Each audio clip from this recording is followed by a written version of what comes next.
थे last class आपको एक फॉर्मूला बताया गया था, ठीक है, जो सबसे ज्यादा महत्वपूर्ण था, जहां से 5% कंफर्म करना था। वो फॉर्मूला क्या था जी? x इक्वल टू बताइएगा x ज्वाइंट ऑफ a बटा में determinant of a into b। अगर सोल्व करने के लिए बोलेगा इक्वेशन को तो मैट्रिक्स अंदर से करता है x equal to x joint of a बटा determinant of a into b।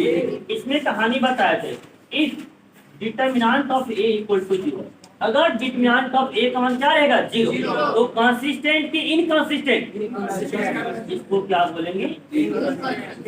0 आ जाएगा तो इनकंसिस्टेंट आ जाएगा। दूसरा चीज, if determinant of a is not equal to 0, अगर 0 नहीं तब इसको क्या बोलते थे?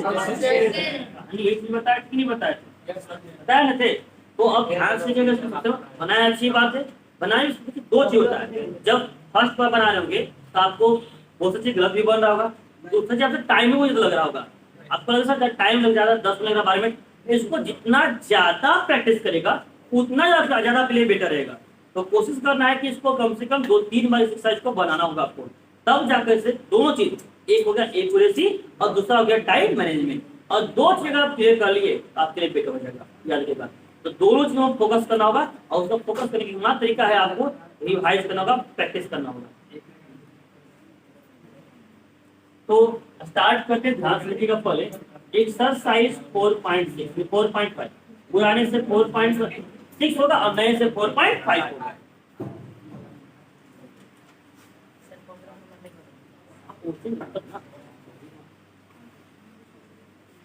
तो ध्यान रखिए, पहला 1 से लेकर 6 तक है। लास्ट क्लास हम बताए थे किसी कॉन्सेप्ट, और कॉन्सेप्ट से ही आपको एक्सरसाइज बना ली है, लेकिन आप ध्यान से रखिएगा जो बना है और जो नहीं बना है सब लोग को समझना है, तो सब लोग के लिए समझा रहे हैं।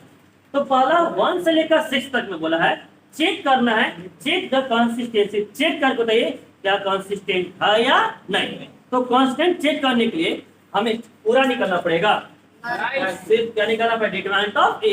अगर डिटरमिनेंट ऑफ a का मान 0 आ गया तो क्या बोलेंगे? और 0 नहीं आया तब क्या बोलेंगे? कोई दिक्कत यहाँ तक? क्वेश्चन नंबर पहला कहता है x plus 2y equal to 2 और 2x plus 3y equal to 3। x plus 2y equal to 2x plus 3y equal to 3। अब चेक करके बताना है क्या ये कंसिस्टेंट है या नहीं। ध्यान से बोले, इसमें देख के बताइए, इसमें वेरिएबल क्या है? वेरिएबल क्या है? इक्वेशन क्या है? वेरिएबल क्या है? इक्वेशन क्या है? अब ये इक्वेशन दिया हुआ है, मैट्रिक्स मेथड से सोल्व करना है।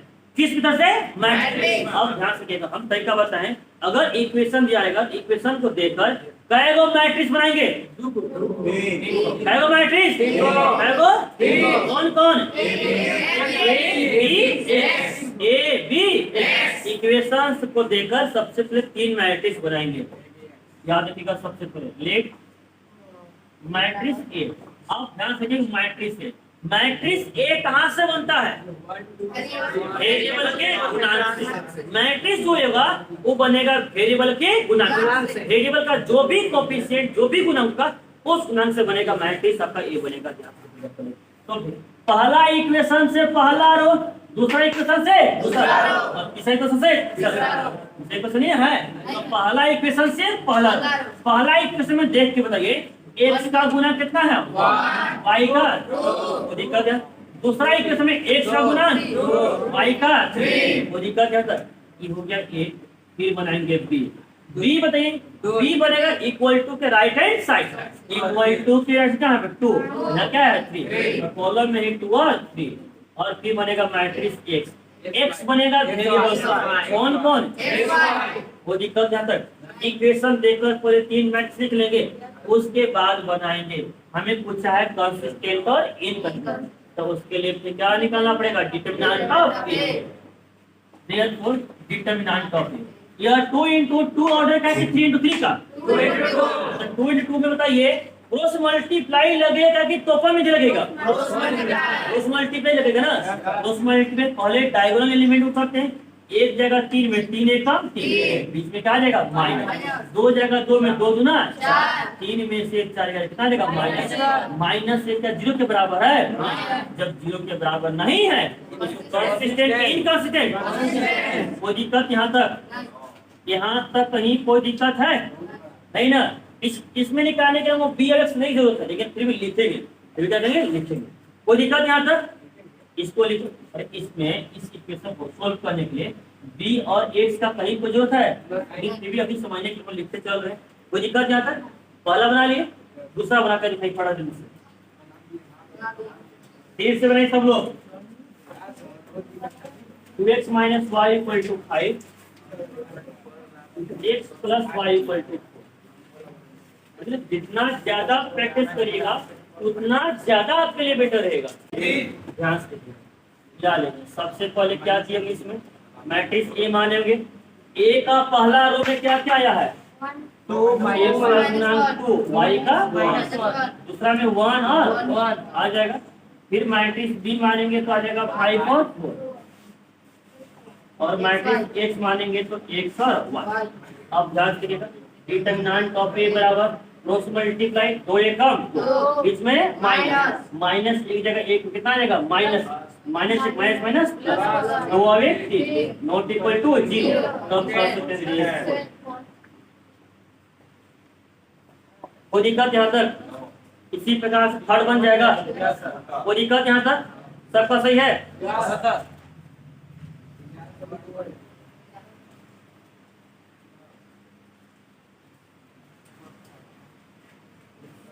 बहुत सारे लोग बना लिए हैं, तो सबको लेना है, ध्यान से। अब उसी प्रकार से 4 5 6 में 3 वेरिएबल 3 का सवाल है, 3 वेरिएबल 3, इसमें ध्यान रखिएगा। ये क्वेश्चन क्या कहता है, x plus y plus z equal to 1, 2x plus 3y plus 2z equal to 2, x plus ay plus 2az equal to. ध्यान से देखो, इसको सोल्व भी बताना है, चाहे कंसिस्टेंट है कि इनकंसिस्टेंट। ध्यान से सबसे पहले क्या मानेंगे मैट्रिक्स। आप इसमें बताइए हम लोग वेरिएबल क्या है वो, इक्वेशन क्या है वो नहीं, मैट्रिक्स क्या बनाएंगे 3 को, कौन कौन ए बी एक्स। ए कहां से बनेगा वेरिएबल के गुणांक से, पहला इक्वेशन से पहला इक्वेशन से दूसरा इक्वेशन से दूसरा और तीसरा इक्वेशन से तीसरा। तो पहला रो में बताइए कौन कौन सा बनेगा, x का गुणांक कौन, y का 1 z का 1। दूसरा रो में क्या क्या बनेगा, यहाँ पे फिर a फिर मैट्रिक्स b लिखेंगे, b में क्या बनेगा और x में क्या बनेगा, कोई दिक्कत यहाँ तक क्लियर है। अब समझिएगा पहले हमें डिटरमिनेंट ऑफ ए निकालना है।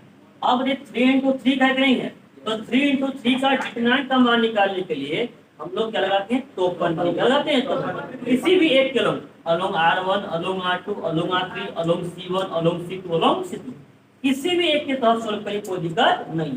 अब उसको सोल्व करते हैं अलोंग R1।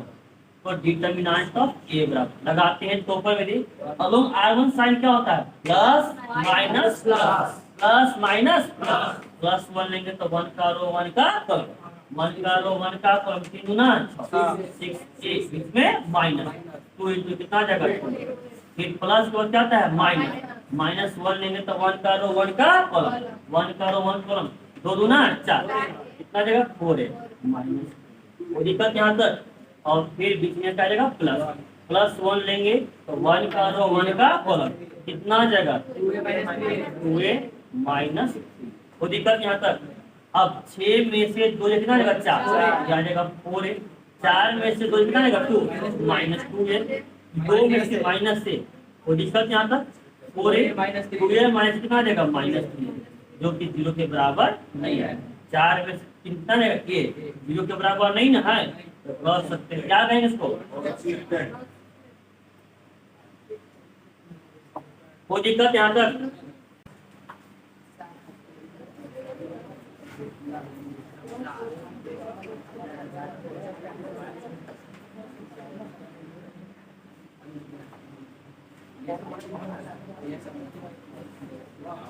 चलिए 7 रैंक पे ध्यान से।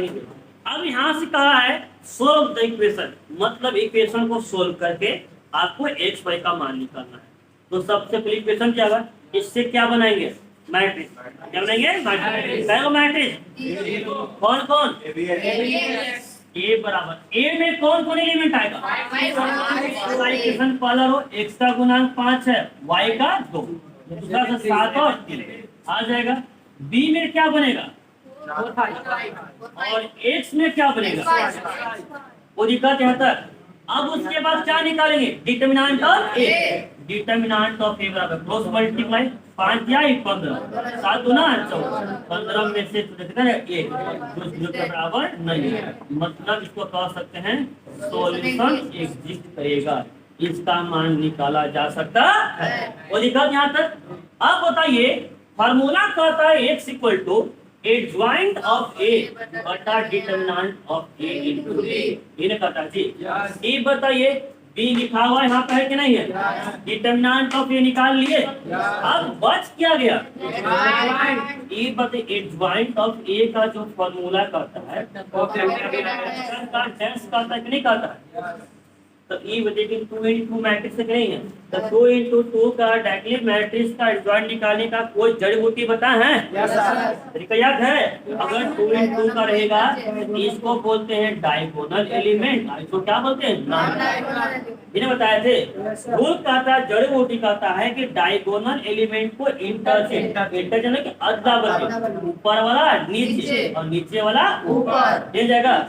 यहाँ देखिए तो ए है और इसका निकालेंगे एडजॉइंट ऑफ, इन्हें करेंगे ध्यान से देखिएगा, पहले डायगोनल एलिमेंट को इंटरचेंज, ऊपर वाला नीचे, नीचे वाला ऊपर। यहाँ देख के बताइए डायगोनल एलिमेंट कौन कौन है, कौन कौन है, 5। यहाँ क्या हो जाएगा, और नॉन डायगोनल होता है, तो नॉन डायगोनल होता है साइन। क्या करते हैं, साइन चेंज, मतलब प्लस है तो माइनस, माइनस को प्लस, प्लस में तो क्या आ जाएगा माइनस, प्लस में क्या आ जाएगा, वो दिक्कत यहाँ तक। तो एडजॉइंट निकालिए। अब आते हैं फार्मूला में। फार्मूला कहता है X equal to adjoint of ए बटा determinant of A into X equal to 1 बटा पर लिखेंगे, डिटर्मिनेंट ऑफ ए में कितना था 1 इनटू एडजॉइंट ऑफ ए का मान 3 -2 -7।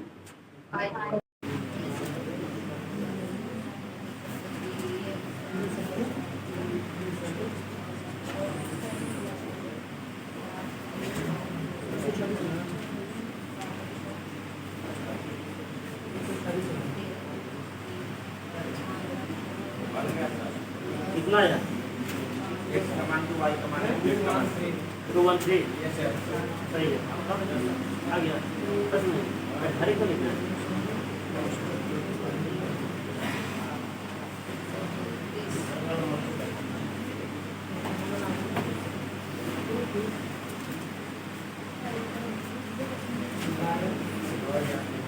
अब एक बार आप लोग लिखना बंद करेंगे, सब लिखना, ध्यान देना बात सही होगा, लिखना बंद करिए। अभी नहीं बना है,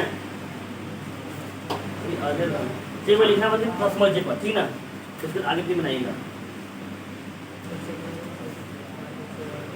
एक्सरसाइज 4.5 क्वेश्चन नंबर 40 लिखा हुआ है x minus y plus 2z equal to 7, 3x plus 4y minus 5z equal to -5 और 2x minus y plus 3z equal to लिखा हुआ है। यहाँ पे x y z का मान निकालना। सबसे पहले इसमें कै गो वेरिएबल है, वेरिएबल क्या है, कौन कौन, एक्स वाई जेड, ये वेरिएबल है। इक्वेशन क्या है, 1 2 3, यानी कि तो जब भी इस प्रकार का क्या लगा, 3 वेरिएबल तरीके से मतलब सोल्व करके बताए थे मैट्रिक्स तरफ से, तो कितना मैट्रिक्स बनाते हैं, कितना मैट्रिक्स निर्माण करेंगे, ध्यान से लिखा। इससे पहले 3 मैट्रिक्स निर्माण करेंगे, ध्यान से लिखेंगे, पहले समझेंगे। मैट्रिक्स ए मानेंगे, मैट्रिक्स ए जो मैट्रिक्स होगा वह वेरिएबल के गुणांक से, वेरिएबल का गुणांक से, जो कोफिशिएंट होता है, जो गुणांक होता है उससे बनेगा। ध्यान से लिखा, मैट्रिक्स ए जो बनेगा वेरिएबल के गुणांक से। उसमें भी क्या रूल था कि पहला इक्वेशन से पहला रो लिखेंगे, दूसरा इक्वेशन से दूसरा रो और तीसरा इक्वेशन से तीसरा रो, ये था। पहला इक्वेशन से पहला रो, दूसरा इक्वेशन से दूसरा रो और तीसरा इक्वेशन से तीसरा रो। अब देख पहला इक्वेशन में गए x का गुना कितना मिला 1, y का z का वो दिक्कत है। दूसरा इक्वेशन लिखेंगे x का गुना कितना है 3, y का 4, z का हो गया। तीसरा इक्वेशन में x का कितना है 2, y का z का वो दिक्कत है। ये हो गया फिर b बराबर देंगे, b जो होता है इक्वल टू के राइट बिना वेरिएबल का, तो यहाँ क्या है 7।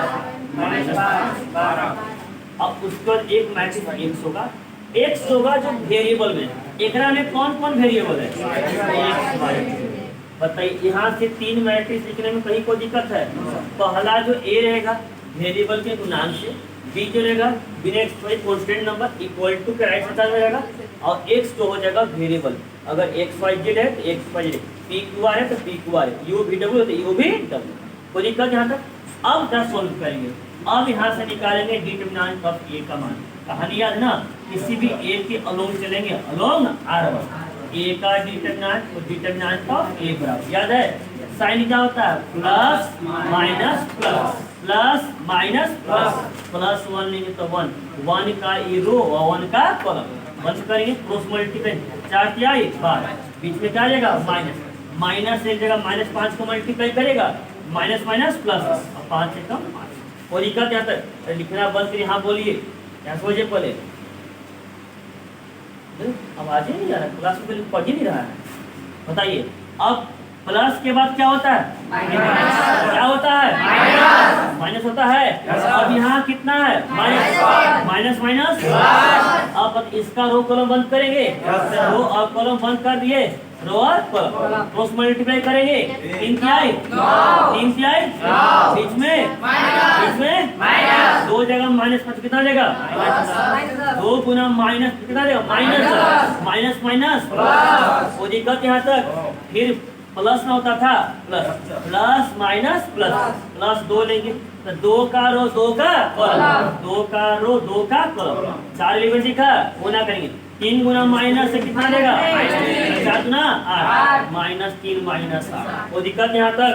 अब बताइए 12 में से 5 कितना देगा 7, 7 से कम 7, 10 9 19, 19 से कम 19, -3 माइनस कितना देगा माइनस प्लस माइनस माइनस, और 11 गुना 22, 19 7 26, -22 बराबर 4 कितना देगा 4 0 के बराबर नहीं ना जी, that means cross solution solution निकाला जा सकता। यहाँ तक कहीं कोई दिक्कत है, यहाँ तक सबका सही था।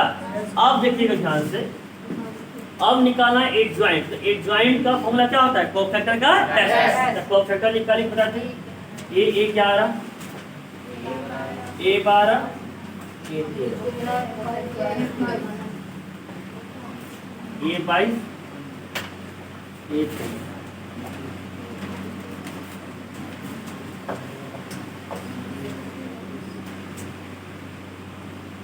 ठीक ना, चलिए ध्यान से देख लिए।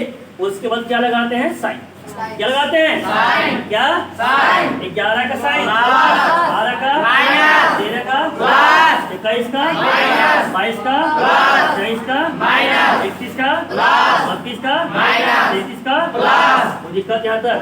अब 11 है, अब रूल लगाते हैं कोफैक्टर निकालने का, साइन लगाते 11 का 11 ये है कि नहीं है, 11 12 13 21 22 23 31 32 33, 11 रूल करता है जिस एलिमेंट का निकाल रहे हैं उसका रो और उसका कॉलम बोलते हैं।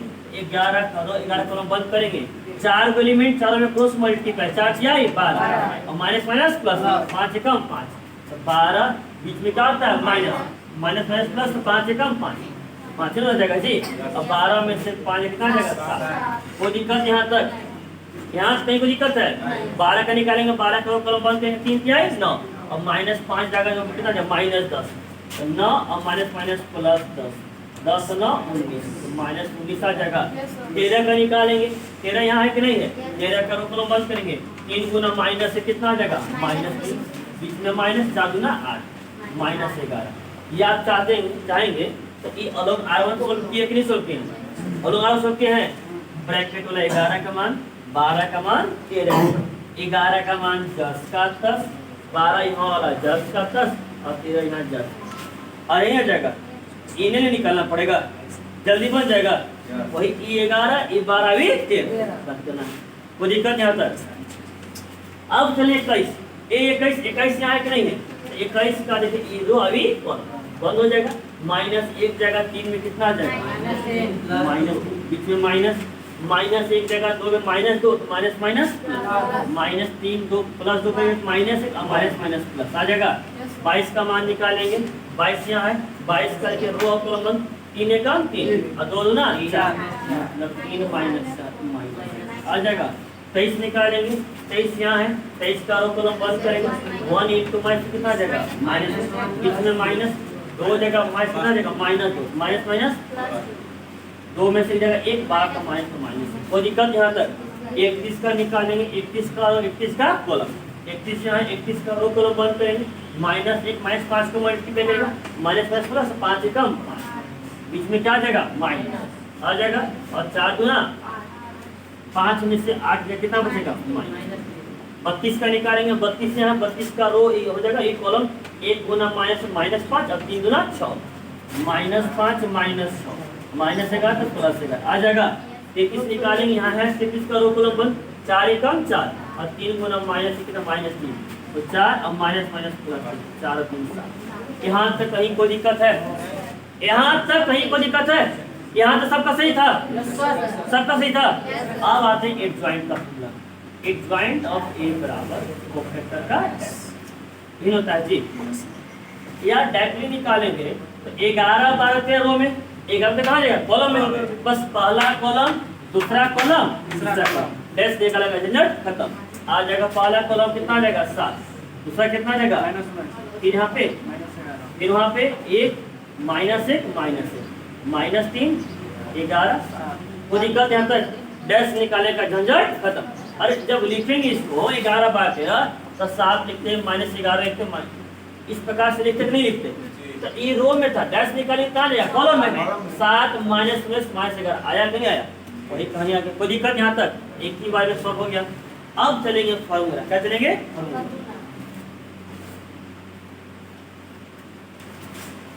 x इक्वल टू फॉर्मूला क्या होता है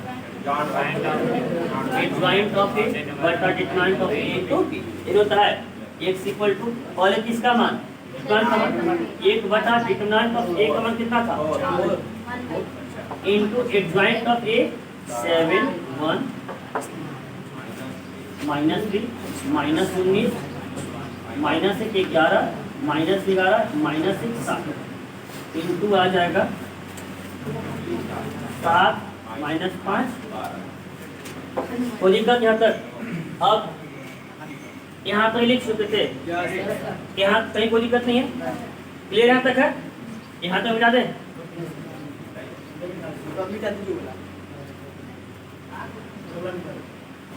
अब ध्यान से लीजिएगा, जब मल्टीप्लाई करेंगे तो 1/4 यहाँ छोड़, पहले किसको मल्टीप्लाई करेंगे, किसको करेंगे, पहला रो जगह पहले पहला कॉलम को मल्टीप्लाई करेगा, याद है रो का पहला तो कॉलम का भी, रो का दूसरा तो कॉलम का भी दूसरा, और रो का तीसरा तो कॉलम का भी तीसरा।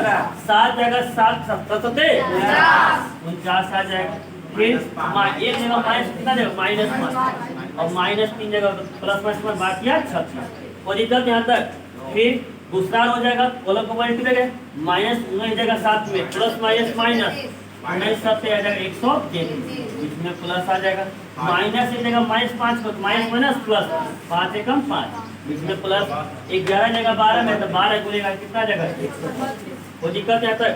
फिर तीसरा रो जाएगा, इसको मल्टीप्लाई करेगा, -11 जगह 7 में कितना आ जाएगा -77, बीच में आ जाएगा प्लस, माइनस एक जगह -5 को माइनस माइनस प्लस 5 एकम 5, फिर बीच में प्लस 7 जगह 12 5 पे 84।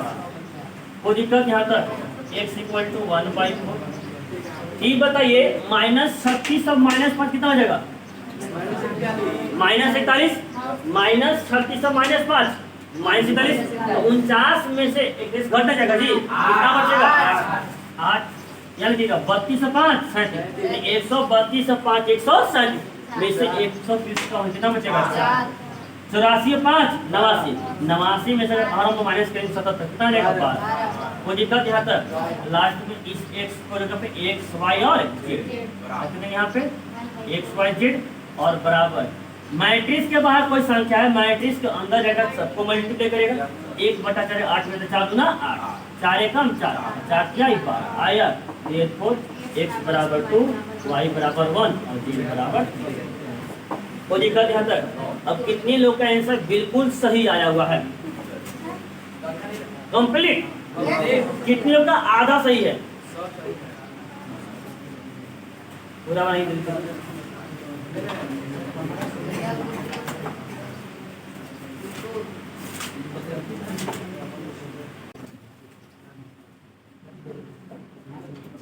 ध्यान देखिएगा, कहता क्या है? The cost of 4 kg onion, 3 kg wheat and 2 kg rice is 60 rupees. कहता है 4 किलो प्याज, 3 किलो गेहूं और 2 किलो चावल का दाम है कितना? 60 रुपए। फर्स्ट मान लीजिए कि आप खरीदे किसी दुकान में 4 किलो प्याज, 3 किलो गेहूं और 2 किलो चावल खरीदे, कुल कितना रुपया हुआ? 60 रुपए। कितना हुआ? 60। कुल हुआ 60 टोटल। फिर दोबारा कहता है the cost of 2 kg onion, 4 kg wheat and 6 kg rice is 90 रुपए। 2 किलो प्याज, 4 किलो गेहूं और 6 किलो चावल, इसका कुल जो रुपए हुआ कितना हो गया? 90। कितना हो गया? 90। फिर अगर आप अगर the cost of 6 kg onion, 6 kilo हो गया, 2 kg wheat and 3 kg rice, मतलब 6 किलो प्याज, 2 किलो गेहूं और 3 किलो चावल, इसका दाम हो गया 70 रुपए। Find the cost of each item पर केजी बाय मैट्रिक्स मेथड। तो मैट्रिक्स मेथड के द्वारा आप पर केजी सबका कॉस्ट निकाले कि 1 केजी प्याज का दाम कितना है, 1 केजी गेहूं का दाम कितना है और 1 केजी चावल का दाम कितना है, ये निकालना आपको। अब बताइए 1 किलो प्याज का दाम नहीं मालूम है, अगर मालूम रहता कि 1 किलो प्याज का दाम 20 रुपए है तो 2 किलो प्याज का दाम कितना होता? 3 किलो का, 5 किलो का, आराम से 20 गुना 2, 20 गुना 3, 20 गुना 5, ये करते। तो अगर 1 किलो प्याज का दाम 1 रुपए है तो 2 किलो प्याज का दाम कितना हो जाएगा? कितना हो जाएगा? 5 केजी कितना हो जाएगा?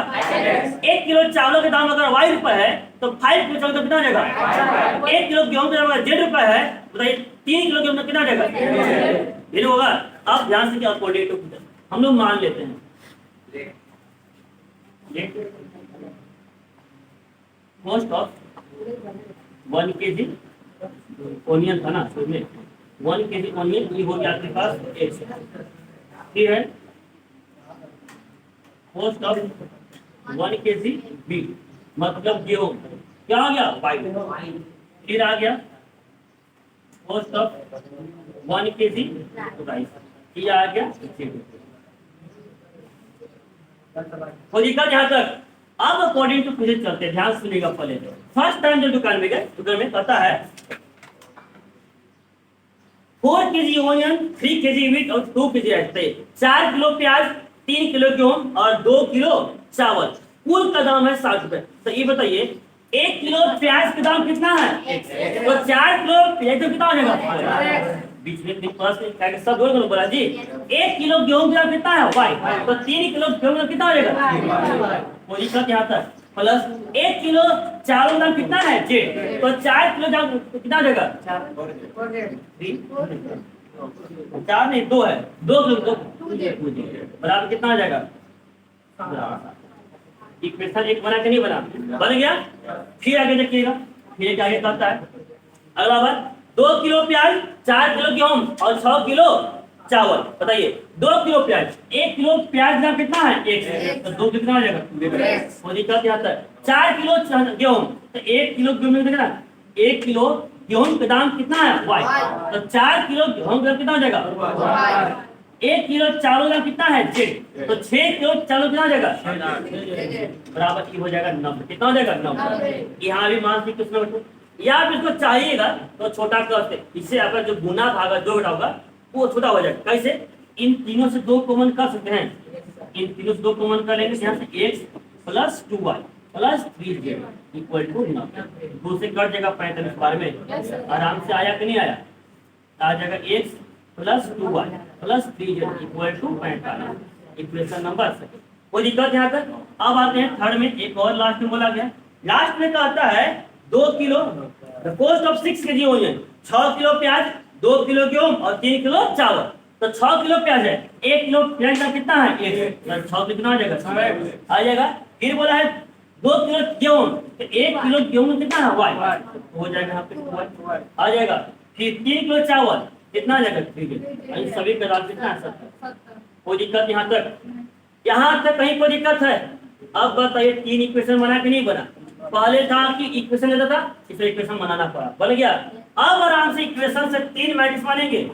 लेट मैट्रिक्स ए बराबर मैट्रिक्स ए बराबर इक्वेशन से बनता है। पहला इक्वेशन से पहला रो, दूसरा इक्वेशन से दूसरा और तीसरा से तीसरा रो। अब भी एक्स वाई जेड का कोफिशिएंट मतलब गुना, तो पहला में भी x का गुना कितना है? y का, z का, दूसरा में भी x का 1, z का y का, z का, तीसरा में x का 6, y का, z का, मैट्रिक्स ए बन गया। फिर मैट्रिक्स बी बनाएंगे। मैट्रिक्स बी इक्वल टू के राइट हैंड साइड कितना आ जाएगा यहाँ पे? 40 और x बनेगा आपका वेरिएबल कौन सा? वो दिक्कत यहाँ तक इसको लिख। अब इसको चलेंगे अलोंग आर, क्या चलेंगे? Along are. डिटरमिनेंट ऑफ ए निकालेंगे, यहाँ तक लिखिए, और डिटरमिनेंट ऑफ ए निकाल के बताइए इसको जल्दी बताइए। आप बनाइए ना,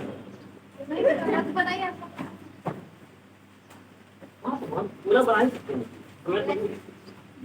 ध्यान से तो सुन लीजिए। प्लस माइनस प्लस 4 है, 4 करो सब यहाँ बोलेंगे, सब लोग यहाँ बोले लिखेंगे। 4 का रो कॉलम बंद कर दिए, ब्रैकेट में क्या लिखेंगे?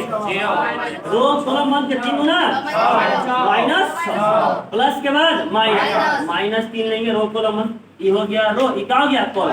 3 एकम 3, 18, 3 माइनस 18 प्लस 2 लेंगे, तो 2 का रो 2 का कॉलम, 2 एकम 6 गुना 6 माइनस कितना आ जाएगा? 0।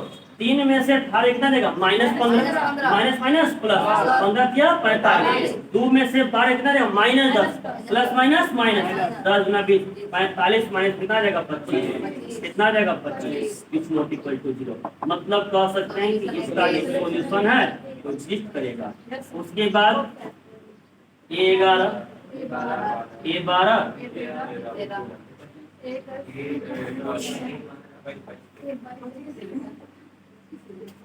गिनती नहीं गिनना है,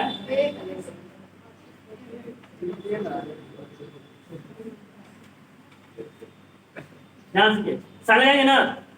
साइन बोलिए ब्राह्मण, plus minus plus minus plus minus plus minus plus. कोई दिक्कत यहाँ तक? अब 11 का निकाल रहे हैं, देखिए तो 11 और ये बनेगा नहीं बनेगा? बता देते हैं 11 12 13, 11 का मान आ जाएगा 6 माइनस 6 बराबर 0। 12 का मान क्या आ जाएगा? 3 माइनस 18 माइनस 15 माइनस माइनस आ जाएगा। 13 का मान 2 माइनस 12 बराबर माइनस। सबसे आसान इस बना के नहीं बना? जल्दी बन गया। अब आते हैं 21 का। 21 का निकालेंगे, 21 क्या है?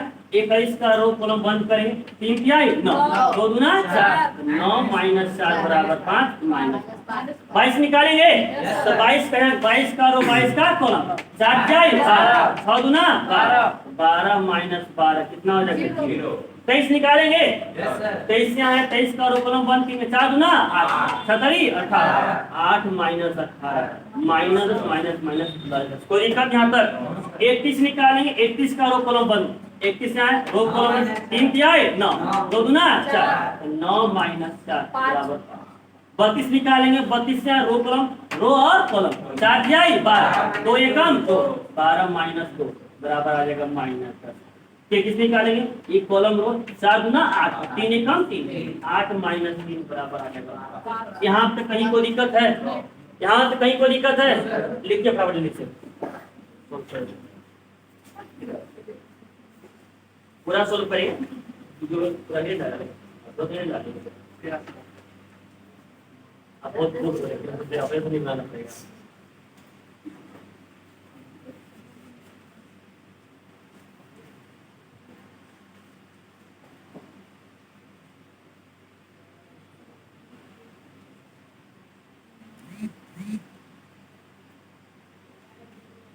कुछ लोग ठीक वजह से नहीं आ रहा है,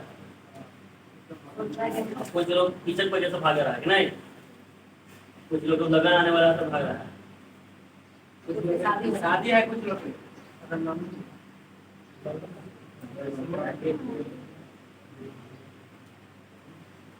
आज छुट्टी कब खुली है? आज छुट्टी किस चीज का? रामनवमी पे है 17 को कब? ये 11 का ना, ये कल जगह 11 बताएंगे, 10 बताएंगे, ये कल ना। हर एक त्योहारों का मान होना, समझ गए ना। ऐसा नहीं है आपका फेस्टिवल है, उनका भी फेस्टिवल, अपने से लोग इंजॉय करें सब।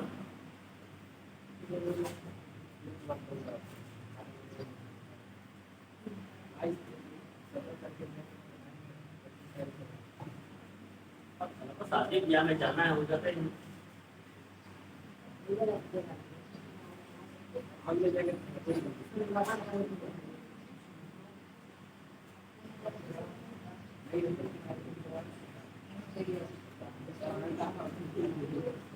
एक तरफ देखिए, इस तरफ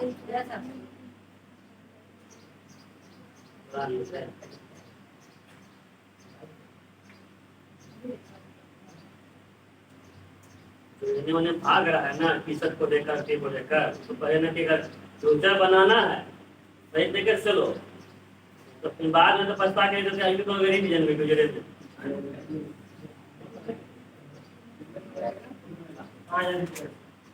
जो रिवीजन में क्वेश्चन पूरा फुल पेमेंट पर उसको रिवीजन करना ही नहीं लो, जो सिर्फ रिवीजन आता है ना उसको लेकर फुल पेमेंट आप लोग का तो उसके सबसे हम इनके अंदर जुड़ो ना एक जैसे गाँव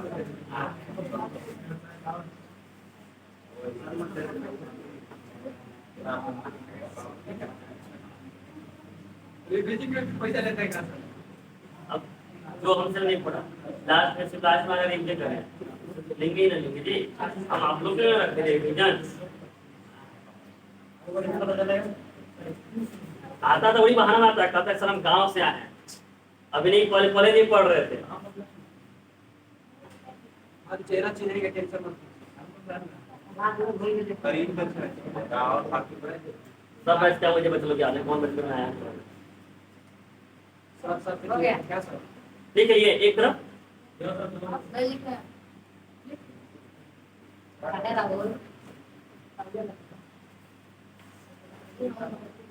देखिएगा, तो अब देखिए एडजॉइंट ऑफ लिखते हैं, एडजॉइंट ऑफ एक ही वाली देते हैं 0 15 माइनस कॉलम किया जाएगा -5 0 10 5 -10 आ गया, कोई डैश निकले खत्म हो गया।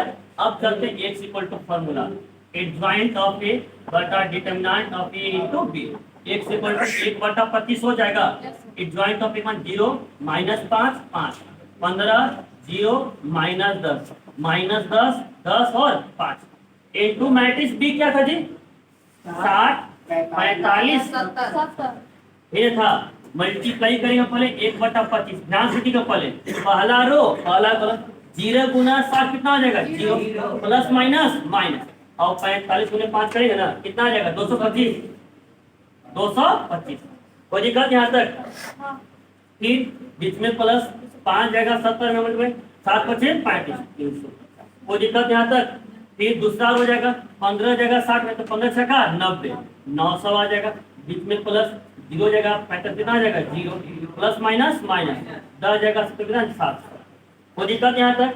फिर जाएगा माइनस 10 जगह 60 में कितना आ जाएगा माइनस 10 जगह 35 कितना आ जाएगा 450 और 70 7 25 35 कोई दिक्कत यहाँ तक। अब x इक्वल टू आ जाएगा 1/25 इंटू ध्यान से कीजिएगा पहले 350 में से 225 कम हो जाएगा कितना बचेगा 125 आ जाएगा। 9 में 9 समय 7 कितना बचेगा 200 कोई दिक्कत यहाँ तक। और यहाँ लिखिएगा 4 और 3 7 7 और 1 8 8 समय जाएगा कितना हो जाएगा 200 कोई दिक्कत यहाँ तक। अब बताइए इसके बाद इस x का स्थान पे x y और z आ गया, 1/25 जगह मल्टीप्लाई 1/25 125 को, तो 25 बचे 125, 5 आ जाए यहाँ पे, और 25 आके 200, 25 आके 200। तो देयरफॉर x बराबर 5, y बराबर 8 और z बराबर 8। वो दिक्कत यहाँ तक। तो लास्ट में लिख लीजिएगा therefore cost of 1 kg onion equal to 5 rupees, cost of 1 kg wheat बराबर 8 रुपीज और कॉस्ट ऑफ 1 kg राइस बराबर 8 रुपीज। कोई दिक्कत यहाँ तक?